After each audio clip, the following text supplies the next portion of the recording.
Hey, what's up, everybody? Just wanted to kind of follow up to what the Social Regressive has been putting on YouTube about the Savage 12 FVs. These are the Cabela Special Rifles, and I've been kind of watching his series quite a bit, and he's put out a lot of good information on his build, especially if you're on a budget. And that's kind of what I'm showing off on my Savage 12 FE. This is the 6.5 Creedmoor model. So this particular gun is essentially a factory setup. It's still got the factory stock on it, but I've heavily modified the stock since I've had it. Some of the notable features I've put on here is Kydex cheek piece. I bought this off eBay. I think Ready Rest is the name of the company, but a lot of the other components I just made myself, like the Kydex piece to put on bottom. That's just essentially to give me a flat rest while I'm shooting off the bag here. This rifle was never intended for me to be shot from the shoulder, even though you probably could, but a little bit heavy and unwieldy if you're doing a lot of packing around. So yeah, I pretty much bought this shoot from the bench or from the prone position. As far as some of the other garbage I got on it here, got the Bipod. I bought this off eBay as well. It was kind of their base model, I think. It's pretty worn out. When I got it, I had to do a little machine work to it. Installed a thumb screw to kind of lock down so it didn't swivel back and forth real easy or pivot back and forth on the mounting stud here. Also changed out the feet, machined some feet that were a little better suited for shooting in the grass or even off the bench.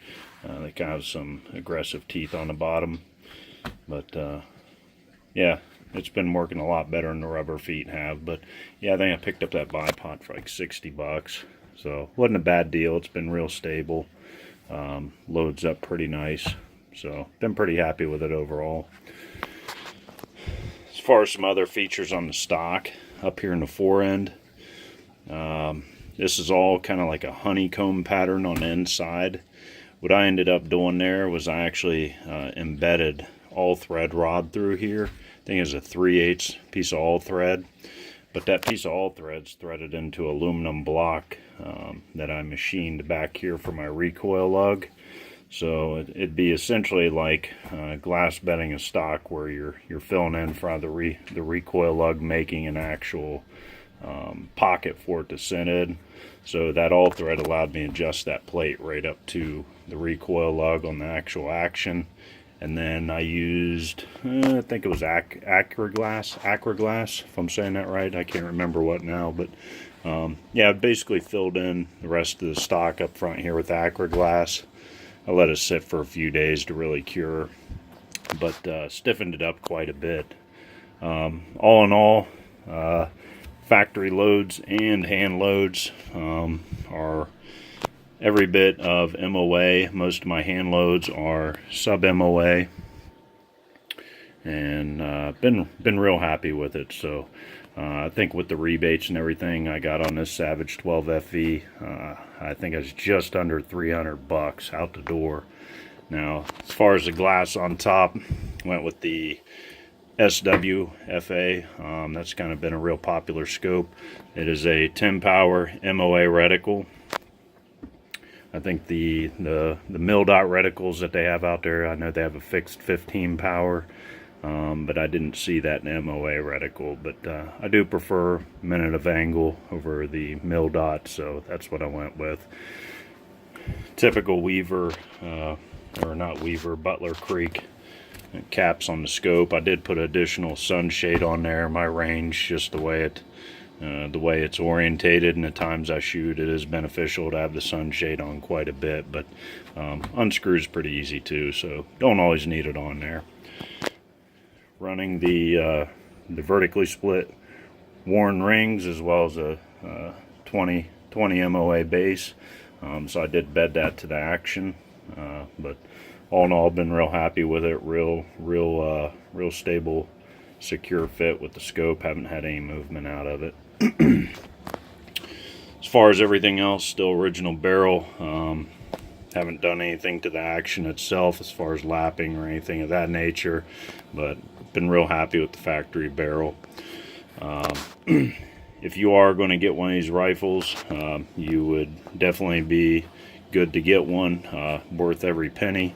I found that if you do start hand loading, good quality press will give you extremely consistent results. I was running a Lee press.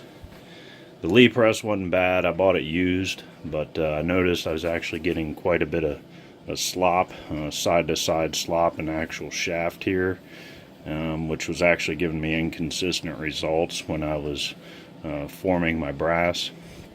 So, and I am full-length resizing for this.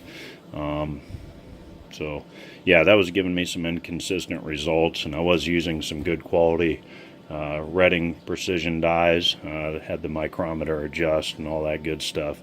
But so yeah, if you get a good set of dies, halfway decent press. This mech press is pretty new to the market. I've been real happy with it. So definitely get you a good quality press, some good dies, and you'll be well on your way to getting those sub-MOA groups if you're not already getting that out of the factory loads anyways.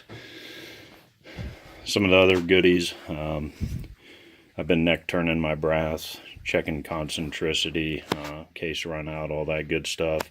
Most of my components are all handmade, but you can pick up all these items I got shown there. So yeah, definitely helps with the accuracy, kind of weeding out your inconsistent cases, because most of my brass is just Hornady brass, Sig brass, but all in all, it's been pretty good as far as run out and consistency. Didn't have to trim a whole lot off neck wall thickness. So that's just pretty much all I got for you guys. If you pick up one of these, don't think you need to go out and dump the stock right away, because you can put a good quality stock on one of these and still get extremely accurate results. Or I should say, if you get one of these, you can modify the stock to get you accurate results. So no need to go buy a real fancy stock.